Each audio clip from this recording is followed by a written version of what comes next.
The stars above the alien capital flickered like cold sparks through the panoramic window of the flagship Virex Dominion.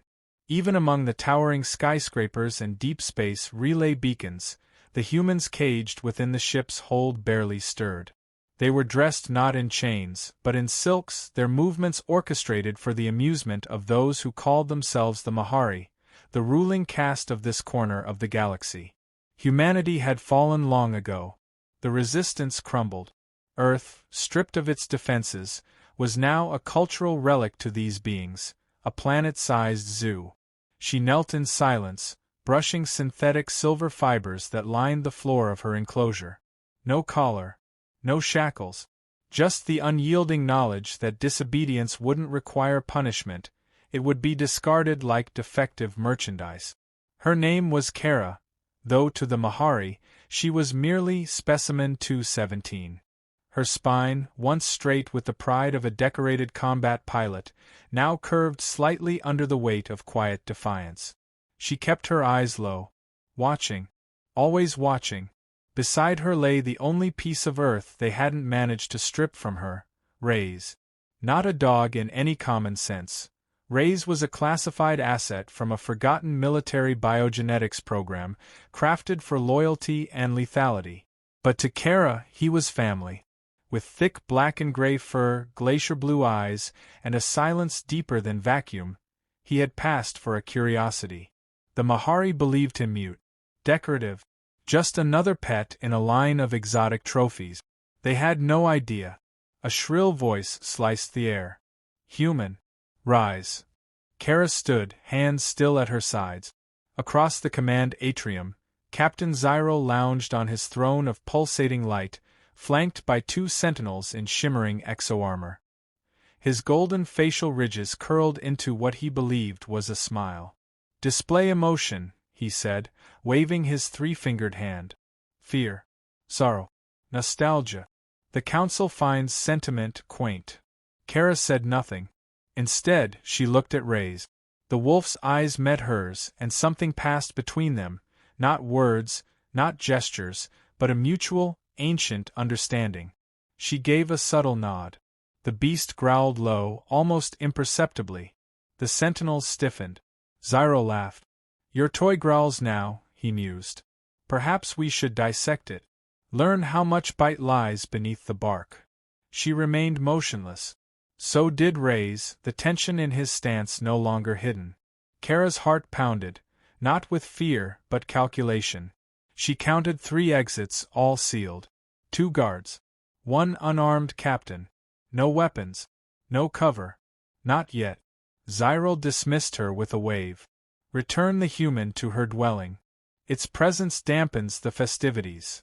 As the guards escorted her away, Kara felt the sterile corridor's chill seep into her skin. She kept one hand close to Reyes' flank. His muscles were tight beneath his fur, ready. They moved silently through the ship's winding guts, past other humans posing, dancing, singing, performing for an audience that considered them relics of a simpler, dumber species. Inside her quarters, which resembled a modernized cage more than a room, Kara exhaled. The door hissed shut behind them. Reyes circled once before settling beside her cot, eyes never blinking. They'll make a mistake, she whispered. Reyes' tail thumped once. Agreement. Kara moved to the back wall, pressing a panel that revealed a sliver of metal, a hidden conduit cover she'd worked loose over months. Inside, she had stashed scraps. Bits of wiring, magnetic shims, an alien neurocell she'd managed to palm during maintenance duty. Each piece was useless alone. Together, maybe, they meant freedom. But escape wasn't the goal. Survival wasn't even the goal anymore. She leaned closer to Reyes. They think you're a pet. A novelty. He made a sound, part rumble, part breath. Good. Let them laugh. Outside, alarms chirped briefly before silencing. A test, perhaps, or something worse. Kara felt it, something brewing just beyond the ship's synthetic calm. Her instincts, honed on battlefields long turned to ash, whispered that this silence was not peace. It was prelude. She lay on her cot, one hand resting lightly on Reyes' neck. His body was warm, coiled with restraint. In that quiet moment, with only the dim hum of alien machinery around them, Kara remembered Earth. Not the world it became, but the way it used to be. Fields. Oceans. A sky unfiltered by orbital dust. She closed her eyes, but not in sleep. It was practice. Waiting. Listening. Tomorrow, someone would test the boundary again, between power and cruelty, between assumption and truth. Kara didn't know when. But when it happened, she wouldn't be alone. And they wouldn't laugh for long. The hum of the Virex Dominion's core systems had a rhythm, an artificial heartbeat that never faltered. But tonight, Kara noticed a beat out of sync. A flicker in the overhead lights. A hesitation in the automatic doors. Subtle tremors that didn't belong on a vessel designed to be flawless. She rose from her cot in a single motion. Reyes stood with her, alert. His ears twitched, head tilting slightly as if he, too, sensed the disturbance not audible to human ears. Kara moved to the panel she had loosened before and slipped the neurocell out of its hidden cavity. She weighed it in her hand, an alien device no larger than a fingernail, but volatile if rewired correctly. A sharp hiss of air preceded the door's sudden slide open. Kara spun around, tucking the cell into her sleeve. A shadow loomed across the threshold, tall, thin, and unfamiliar. Not a sentry. Not a servant. It was Vernak, an advisor to Captain Zyril. Kara recognized him from council addresses, always positioned just behind the throne, speaking in riddles and offering data-laced predictions that guided Mahari's strategy. Now, he stood before her, alone and unreadable. "You've been observed," he said without preamble. Kara said nothing. Silence had always been her strongest defense. Vernak stepped into the room, his feet making no sound. "Your movements, your gestures with the beast, your modifications to ship property. Subtle, but not invisible." Behind her, Reyes growled low. Vernak's gaze flicked toward the sound but didn't falter. "You think you go unnoticed? That your intelligence makes you dangerous?" He leaned closer, voice dropping. "You are correct." Her pulse remained steady, but her mind sharpened. Vernak wasn't posturing. He was warning her or testing her. He continued, "A schism forms among the Mahari. Some believe our dominance must evolve. Others," his lipless mouth curled into something grim, "seek to burn all that might defy our place at the top." "Why are you telling me this?" Kara finally asked. "Because chaos doesn't discriminate," he said, turning for the door. "When it erupts, even pets can bleed." He vanished down the corridor, leaving behind a scent of ozone and unease. Kara waited 3 full minutes before pulling Reyes close. "Something's coming." The lights flickered again. Not a power surge. A sequence. Pulse, pause, pulse. Like code. Kara left her quarters under the guise of maintenance reassignment, an unremarkable trip through service corridors. But her destination was deliberate. The outer maintenance decks near the sensor arrays, far from the ornate halls of alien leisure. There, in the quiet, she accessed a diagnostic terminal. The data flashed before her: energy reroutes, power transfers, offline systems marked as under review. But more alarming were the encrypted packets being sent to subfactions across the fleet. Hidden under repair codes. Coordinated. Time. Sabotage. Kara downloaded the logs to a fragment of scrap metal encoded with her old unit's cipher. She moved quickly, eyes scanning for movement. Reyes padded beside her, silent as breath. Returning was harder. The guards were doubled. New protocols were in place. Something was shifting already. Back in her quarters, she triggered the emergency maintenance feed and spliced her data into the visual loop. If anyone in command still believed in facts, they'd see the truth. No one came. Hours passed. The lights dimmed into artificial night, but rest never came. Kara paced while Reyes sat unmoving, eyes fixed on the door. And then the heartbeat of the ship faltered. Not a flicker, not a hesitation. This time, the systems failed entirely. Lights went dark. Gravity dipped for half a second. Sirens shrieked, then cut off mid-blare. All across the Virex Dominion, confusion erupted. The ship had never failed. Kara and Reyes were already moving. Alarms returned, red and chaotic, disjointed from their usual pattern. Doors sealed. Bulkheads groaned. From deep within the ship, the sound of shouting, alien, panicked, rose like smoke. As they turned into a maintenance junction, Kara heard it. A scream. Not of surprise, but agony. She grabbed a makeshift prybar and flattened against the wall. A Mahari warrior stumbled into the hallway. Blood, alien green and thick, poured from a wound along his side. Behind him came another figure, this one dressed in a darker armor, eyes shielded, movements practiced and brutal.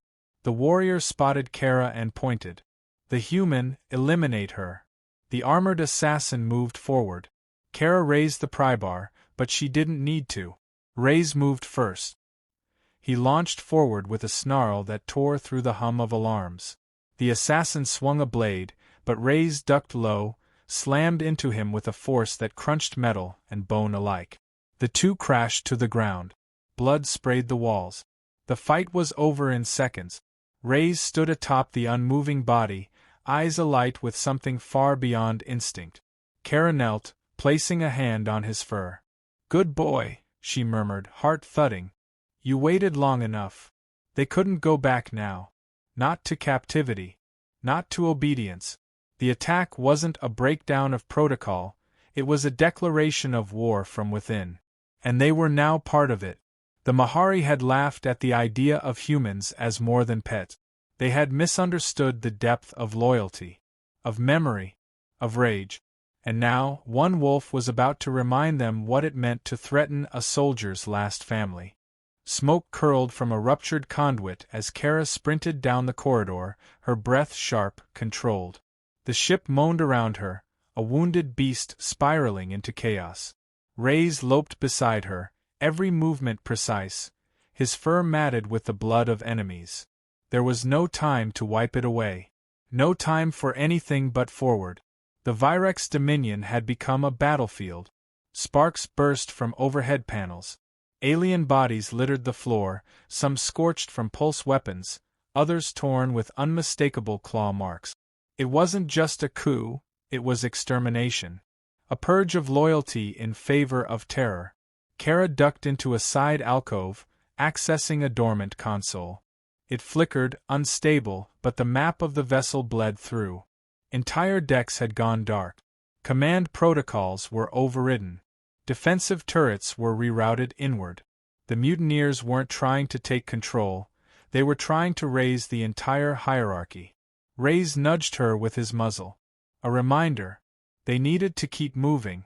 The command bridge was 3 decks up, behind an array of security measures no human, or hybrid, was ever meant to bypass.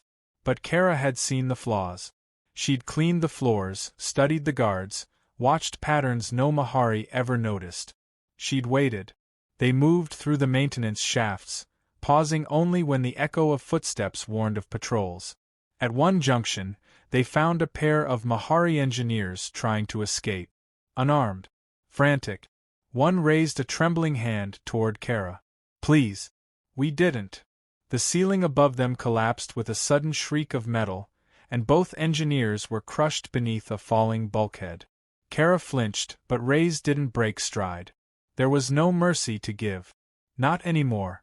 They reached the security threshold, a wall of plasma-infused shielding, guarded by biometric scanners keyed to Mahari genetic. Kara withdrew a stolen access rod, smuggled months ago during an inspection, and jammed it into the interface. The scanner buzzed, then screamed in protest. A pause. Then a voice, Zyral's, fragmented by static. "Who dares?" Kara touched the panel again. Reyes stepped forward. With a low growl, he placed one massive paw against the floor plate. It pulsed faintly beneath him. His eyes glowed. Neural implants woven deep in his cerebrum synced with the ship's rudimentary recognition subroutines. He wasn't keyed to the system, but he could speak its language. The shield dropped. They entered. Inside, the auxiliary command center was bathed in red light. Holographic screens flickered between systems. Navigation, weapons, security feeds filled with mutiny, death. A Mahari enforcer turned, rifle raised, but Kara was faster. She surged forward, disarmed him with a swift strike to the elbow, then drove the weapon but into his throat. He collapsed, wheezing. Reyes held the rest of the room in frozen silence. Every Mahari officer turned, blinking at the snarling pet, standing between them and death. Kara fired into the ceiling. The sound cracked through the chamber. "You're losing your ship," she said, voice steady. "And you're still trying to pretend I'm the problem?" One officer lunged.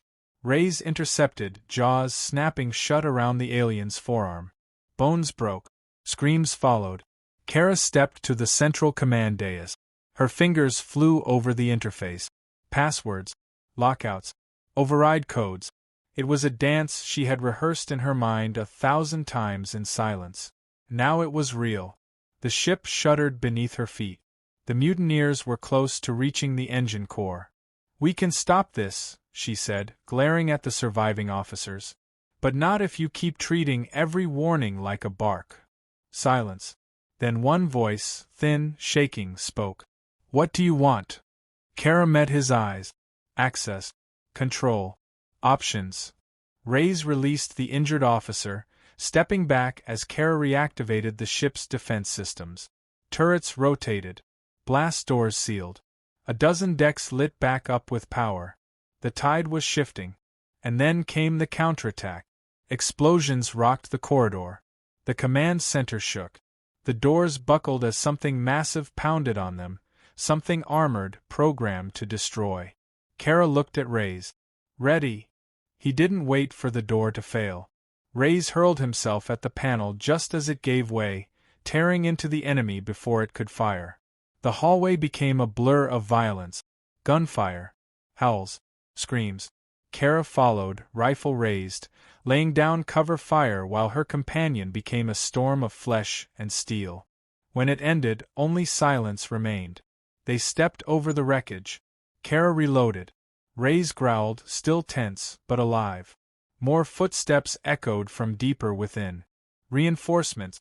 But this time, she welcomed them. The Mahari were learning. And Kara was only beginning.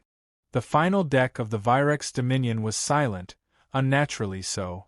Not the quiet of surrender, but of something waiting. Kara advanced through the scorched corridor, rifle cradled tight against her chest. Her shoulders ached, her skin bore burns from glancing blasts, but her gaze never wavered. Behind her, Reyes padded like a shadow, his coat streaked with blood, some dried, some fresh. The way he moved now, lower to the ground, breath measured, meant only one thing: they were close. Beyond the blast doors ahead lay the core nexus. Every system, every override, every escape route, controlled from a single point. Whoever held that room dictated the fate of the Virex Dominion, and everyone still breathing aboard her. Kara crouched at the console, fingers dancing across cracked glass. The override command required a genetic cipher, one she didn't have. But she had patience, and she had Reyes. "Interface," she whispered. The wolf stepped forward, placing his paw on the biometric plate again. It flickered. Rejected. Flickered again. Kara drew a breath, adjusting the neural link embedded beneath his collar. A relic of Earth's war era, hidden in plain sight. She activated the sync manually. The console glowed green. The doors split open. Inside, Captain Zyril stood alone at the core, his back to them. Holographic displays swirled around him like an illusion, battle maps, damage reports, personnel losses. But his focus was elsewhere. A small orb hovered before him, thrumming with energy. The failsafe. "You've come far," he said without turning. Kara raised the rifle. "Step away." "You misunderstand," he replied, voice calm. "This isn't a confrontation. It's a reckoning." He turned. Gone was the smug commander who once lounged above human captives. His regal robes were torn, smeared with ash. His face bore the strain of someone who'd watched a lifetime of dominance fracture in a single night. "You were a symbol," Zyril said. Proof that power could be preserved through humiliation. You obeyed. You performed. We believed you broken. You wanted a pet, Kara said, but you bred a weapon. Reyes growled, low and thunderous. Zyril didn't flinch. This ship, he said, gesturing to the core, was meant to showcase Mahari supremacy. But now it's a tomb. Mutiny, slaughter, rebellion. And you stand among it like a victor. I stand alive, Kara answered. That's more than most of your kind can say. A pause. The orb pulsed between them, its glow intensifying. It's a self-erasure protocol, Zyril said. The ship's mind, the records, the truth of what happened here, all gone. We leave no history we don't control. Kara stepped forward. You'd rather destroy everything than admit you lost. We didn't lose to you, he hissed. We lost to pride. She stopped, finger tightening on the trigger. Then make the final choice. Redemption or extinction. Silence expanded between them. Then Zyril pressed his hand to the orb. Reyes lunged. The two collided midair, the orb falling from Zyril's grasp. Kara dove, catching it before it hit the floor. She rolled, slapped a disruptor band around its shell, and scrambled upright. Zyril hit the wall with a wet crack. Reyes pinned him there, jaws clamped just shy of the throat. Call him off, the captain choked. He hasn't decided yet, Kara said. She examined the orb, fingers brushing across its surface. This doesn't erase truth. It erases shame. She turned, accessing the core controls behind her. With a few precise commands, she rerouted the orb's energy into the broadcast array. A message, visuals, logs, audio, transmitted out. Not just to the Mahari fleet, but to any listening post still open to interstellar traffic. The humiliation wouldn't be hers. It would be theirs. You've doomed us, Zyril rasped. No, Kara said, stepping away from the console. You did that the day you collared a species you didn't understand. She looked at Reyes. He backed away from the captain, slow and deliberate. His eyes never left Zyril. Is this where you kill me? Zyril asked. Kara shook her head. No. That's too easy. She left him there, broken, to watch everything he built unravel across the stars. Outside the Nexus, reinforcements had arrived, survivors, loyalists, defectors. A human engineer from a forgotten colony unit saluted her. A Mahari female, singed and bruised, offered weapons and a single nod of gratitude. The silence between species, once imposed, had begun to shift. Kara stepped onto the upper catwalk, overlooking the massive atrium. Fires burned in containment chambers. Automated drones buzzed in repair spirals. But the air had changed. No longer stifling. No longer filled with orders barked in alien tongues. She looked out, Reyes beside her. They weren't finished. Not by far. But they weren't pets anymore. They were precedent.